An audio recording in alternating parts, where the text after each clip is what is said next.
വളരെ പെട്ടെന്ന് ചെയ്തെടുക്കാൻ പറ്റിയ നല്ലൊരു സാമ്പാറിൻ്റെ റെസിപ്പിയാണ് ഷെയർ ചെയ്യുന്നത്. എല്ലാവരും ട്രൈ ചെയ്ത് നോക്കുക. ഇനി നമ്മൾ സാമ്പാർ ഉണ്ടാക്കാനുള്ള പരിപ്പ് ഞാനൊന്ന് കഴുകിയെടുക്കുന്നുണ്ട്. അപ്പോൾ ഇന്നത്തെ സാമ്പാറിൻ്റെ സ്പെഷ്യൽ എന്ന് പറഞ്ഞാൽ നമ്മൾ വെജിറ്റബിൾസ് ഒന്നും അങ്ങനെ ചേർക്കുന്നില്ല, തക്കാളിയും പച്ചമുളകും ഒക്കെ ചേർത്തിട്ട് ചെയ്തെടുക്കുന്ന ഒരു സാമ്പാറാണ്. അപ്പോൾ തുവരപ്പരിപ്പ് ഞാൻ ഏകദേശം ഒരു 1/2 കപ്പ് നന്നായിട്ട് കഴുകിയിട്ടെടുത്തിട്ടുണ്ട്. അതിൻ്റെ കൂടെ തന്നെ 2 നല്ല പഴുത്ത തക്കാളി ചേർത്ത് കൊടുക്കുന്നുണ്ട്. അത്യാവശ്യം വലുപ്പമുള്ള തക്കാളി എടുക്കുന്നത് കേട്ടോ.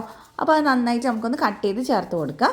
ഇതെന്ന് പറഞ്ഞാൽ നമുക്ക് ഇഡ്ലിക്കും അതുപോലെ തന്നെ ദോശയ്ക്കും ചോറിനും ഒക്കെ ഒരേപോലെ അടിപൊളിയായിട്ടുള്ളൊരു സാമ്പാറും കൂടിയാണ്. പെട്ടെന്ന് ചെയ്യാൻ പറ്റും. അപ്പോൾ ഇതിലേക്ക് ഞാൻ 2 പച്ചമുളക് ചേർത്തിട്ടുണ്ട്. പിന്നെ ഒരു 10-15 ചെറിയുള്ളി അങ്ങനെ തന്നെ ചേർത്തിട്ടുണ്ട്, കട്ട് ചെയ്തിട്ടൊന്നുമില്ല.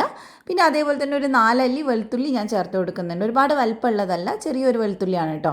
അപ്പോൾ അത് 4 അല്ലി ഞാൻ ചേർത്ത് കൊടുക്കുന്നുണ്ട്. പിന്നെ നമുക്ക് വേണ്ടത് സാമ്പാർ പൊടിയാണ്. അപ്പോൾ ഞാനിവിടെ 3 ടീസ്പൂൺ സാമ്പാർ പൊടി ചേർത്ത് കൊടുക്കുന്നുണ്ട്. പിന്നെ എരിവ് നമ്മൾ ഓൾറെഡി പച്ചമുളക് ചേർത്ത്, അപ്പോൾ ഞാൻ 1/2 ടീസ്പൂൺ മുളക് പൊടി ചേർത്തിട്ടുണ്ട്. 1/4 ടീസ്പൂൺ മഞ്ഞൾപ്പൊടി, ആവശ്യത്തിന് ഉപ്പ് ചേർത്ത് കൊടുക്കുന്നുണ്ട്.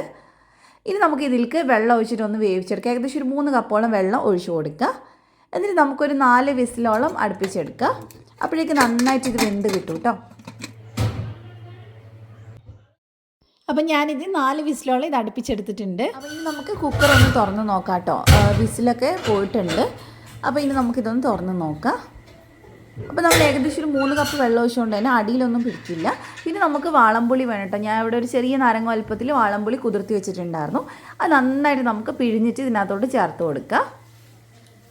അപ്പോൾ നല്ലപോലെ കഴിവെച്ചിട്ട് ഞാൻ ഒന്ന് പിഴിഞ്ഞെടുക്കുന്നുണ്ട്. അപ്പോൾ ഇത് മുഴുവനായിട്ട് നമ്മൾ ചേർത്ത് കൊടുക്കുന്നുണ്ട് കേട്ടോ. അപ്പോൾ അഥവാ പരിപ്പിൽ വെള്ളം നല്ല കുറവാണെങ്കിൽ കുറച്ച് ചൂടുവെള്ളം ഒഴിച്ചു കൊടുത്താൽ മതി. നന്നായിട്ട് നമുക്കിതൊന്ന് മിക്സ് ചെയ്തെടുക്കാം. അപ്പോൾ അതേ ഇത് നന്നായിട്ട് മിക്സായിട്ട് ഞാൻ കുറച്ച് കുറുകിയ രീതിയിലാണ് കേട്ടോ എടുക്കുന്നത്. നിങ്ങൾക്ക് കുറച്ച് ലൂസായിട്ട് വേണമെങ്കിൽ അങ്ങനെയും എടുക്കാം. അത് ഓരോരുത്തരുടെ പാകത്തിനനുസരിച്ച് എടുത്താൽ മതി. പിന്നെ അവസാനമായിട്ട് ഇതിലേക്ക് കുറച്ച് മല്ലിയില കട്ട് ചെയ്ത് ചേർത്ത് കൊടുക്കുക. എന്നിട്ട് മിക്സ് ചെയ്തെടുക്കുക. പിന്നെ അതേപോലെ തന്നെ കുറച്ച് വെളിച്ചെണ്ണയിൽ കടുകും കറിവേപ്പിലയും താളിച്ചിട്ട് അതും കൂടെ ചേർത്താൽ നല്ല ടേസ്റ്റി ആയിട്ടുള്ള സാമ്പാർ റെഡി. എല്ലാവരും ട്രൈ ചെയ്ത് നോക്കുക. ചോറിനും ഇഡ്ലിക്കും ദോശയ്ക്കും ഒക്കെ സിമ്പിളായിട്ട് ചെയ്യാൻ പറ്റിയതാണ്. അപ്പോൾ ഇഷ്ടമായിട്ടുണ്ടെങ്കിൽ ധ്യാൻസ് കണ്ണൂർ കിച്ചൻ സബ്സ്ക്രൈബ് ചെയ്യുക. ഫേസ്ബുക്കിലൊക്കെ ആണെങ്കിൽ പേജ് ഫോളോ ചെയ്യുക. മറ്റൊരു വീഡിയോ കാണാം. ബൈ.